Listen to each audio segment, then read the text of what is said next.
ബാലതാരമായി സിനിമയിലേക്ക് എത്തി പിന്നീട് മലയാളികളുടെ പ്രിയപ്പെട്ട നായികമാരിൽ ഒരാളായി മാറിയ നടിയാണ് അഭിരാമി.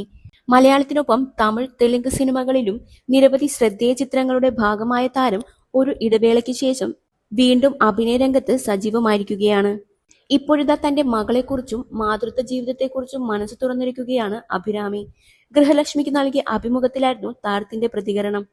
ഞങ്ങളുടെ ജീവിതത്തിലേക്ക് മകൾ കൽക്കി വന്നിട്ട് 4 വർഷമേ ആയിട്ടുള്ളൂ. എന്റെ അമ്മ പുഷ്പയെപ്പോലൊരു അമ്മയല്ല ഞാൻ. എന്നാൽ അമ്മയിൽ നിന്ന് ഒരുപാട് കാര്യങ്ങൾ ഞാൻ പഠിച്ചിട്ടുണ്ട്. മറ്റേത് ജോലിയിലും തെറ്റുകൾ വന്നാൽ തിരുത്താനാകും. എന്നാൽ പാരന്റിങ്ങിൽ കുഴപ്പം വന്നാൽ അത് കുഞ്ഞിനെ ബാധിക്കും, മാനസികമായി നമ്മളെയും. എന്നാൽ അതിലേറെ മനോഹരമായ സന്തോഷം തരുന്ന മറ്റൊരു സംഭവവുമില്ല എന്നും അഭിരാമി പറഞ്ഞു. മകൾക്കൊപ്പം വളരെ ലളിതമായ ജീവിതം മതിയെന്നാണ് താനും ഭർത്താവ് രാഹുലും നേരത്തെ തീരുമാനിച്ചിരുന്നതെന്നും താരം പറയുന്നു. മകളിൽ എന്തെല്ലാം മൂല്യങ്ങൾ വളർത്തണം എന്നതിനെക്കുറിച്ചാണ് ഞങ്ങൾ കൂടുതലായി സംസാരിച്ചത്. അവളുടെ മാനസിക ആരോഗ്യത്തിനാണ് മുൻതൂക്കം നൽകുന്നത്. കരുണയും ആത്മവിശ്വാസവുമുള്ളവളായി അവളെ വളർത്തുക. യെസ്സിനും നോയ്ക്കും വിലയുണ്ടെന്ന് മനസ്സിലാക്കി വളരണം. സന്തോഷവും ആഗ്രഹങ്ങളും താല്പര്യങ്ങളും മനസ്സിലാക്കി മുന്നോട്ടു പോകാൻ എല്ലാ പിന്തുണയും ഞങ്ങൾ അവൾക്ക് നൽകും. പേരന്റിങ് അമ്മയുടെ മാത്രം പണിയല്ലല്ലോ.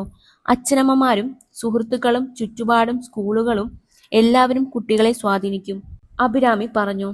സെലിബ്രിറ്റികൾ പൊതുവെ മക്കളുടെ ചിത്രങ്ങളോ വിവരങ്ങളോ പരസ്യമാക്കാൻ മടിക്കുന്ന സാഹചര്യത്തിൽ താൻ എന്തുകൊണ്ടാണ് കാര്യങ്ങൾ തുറന്നു പറയുന്നതെന്ന ചോദ്യത്തിനും അഭിരാമി വ്യക്തമായ മറുപടി നൽകി.